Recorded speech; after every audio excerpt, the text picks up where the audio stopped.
I just want to start with a definition because we hear this all the time. We hear the word deliverability a lot. And people will say, oh, I'm getting X% deliverability. And I'm like, great, where are you seeing that? Because there's no such thing. There's no such stat as deliverability. It does not exist, right? There's delivered, which is very different. Delivered versus deliverability. So delivered means that your email made it to the email server. To the server that you're sending, like there's a recipient out there somewhere and you're just trying to get on the property line, right? So think of it like, I'm going to age myself again, but you know, remember those paper boys? And they would like go by your house and they'd flick the paper out, right? And hopefully it didn't make it to the friggin' door. No, I mean, you're lucky if it landed on the curb, right? So when you're punting your email out there, the question is, did it make it to the property line? That's the server. That's delivered. And technically the paper, if it hit the, if it's up against the curb, it didn't make it to the property line. But if it landed on the curb or in the grass or something like that, well then now technically it was delivered, right? I'm not too happy with the boy, but we'll get there. So for delivery somewhere, we don't know where it landed. We don't know what folder it went into. There's no such thing as an inboxing rate. There's not a deliverability percentage, right? Deliverability is if it made it to the inbox. And so there's no stat for that. All we know is did it get delivered, and then they don't tell us what folder they put it in. None of the ISPs are going to send back that information in the feedback loop. They're not going to say, oh, we put this much in the inbox, we put this much in spam, this much in promotions. They'll tell you whether it got delivered, and that's it. They just keep the rest of it kind of under wraps. And so the average marketer, like if you start asking questions about how to fix this problem or how to look into see if you even have a problem, the first thing they're going to start telling you is all these weird things like, oh, well, you just need a DMARC record and you'll be fine, right? If you just put in that ABC record, you'll be good to go. Or they'll start blaming the tools, like Mailgun sucks, Google sucks, and we could debate all of this stuff if you want to, that'll be fun. ActiveCampaign sucks, and just keep on going down the list. Everything sucks when something's not working, but it's not us. It's always the stuff that we're trying to get to work, right? And then they'll say something like, you just need to use a warm-up service. So you need to warm up your domain, or they'll start telling you, there's so many you guys have seen them all, right, in the Facebook comments and stuff. You just need to do this thing, you'll be fine. Or I've already helped a ton of people, a bajillion people, just like you, and I can fix your deliverability once and for all. 100% to the inbox. Have you seen that in comments before? I can get you 100% deliverability. You don't have to worry about this. Awesome. I can help you fix this in 30 minutes. Just hop on a call with me. We'll fix it in 30 minutes. I'm like, fix what? You don't even know what's wrong. Like, that's wild, man.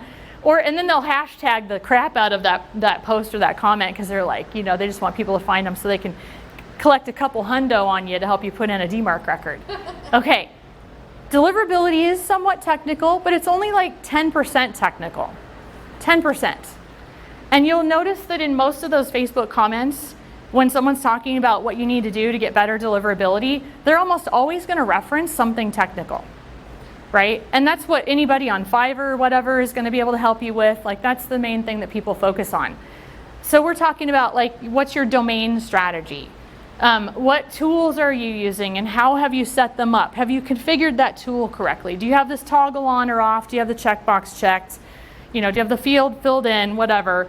Your DNS records, all of the back end of your domain, right? The permission granted. All of those things are definitely necessary. We have to have those things because you do have to lay a solid foundation.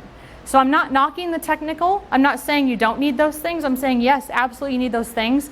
But none of them are going to save you. You have to have a solid foundation. Okay, definitely. But none of those things are going to save you if you don't get the other 90% right. All right? Solid foundation. Thing is, that's an interesting, I just thought that was so interesting. I had to put that in my slide deck. That's crazy.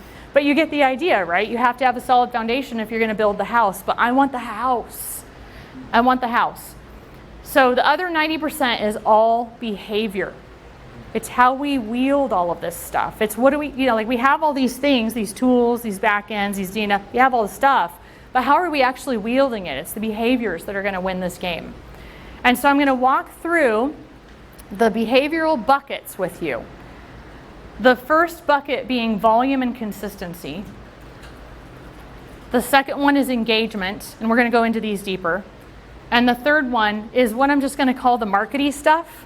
It's all the stuff we do inside and outside of our email as marketers because we learned it from somebody else or we saw how other people were doing it and we're like, oh, I'm supposed to do, this is how I'm supposed to write my email.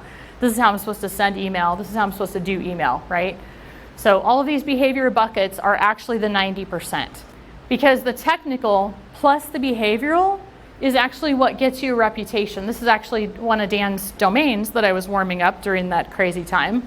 And you can see this blue line across the top. This is high, medium, low, and bad. So Google actually gives an opinion on what the reputation of your email domain is. They will share it with you under certain circumstances.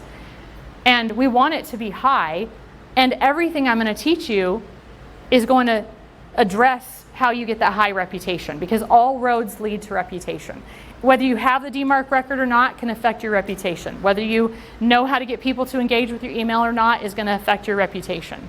Everything leads to reputation. Google will give you their opinion on what your domain reputation is by plotting a dot on the graph for each day that you meet those conditions.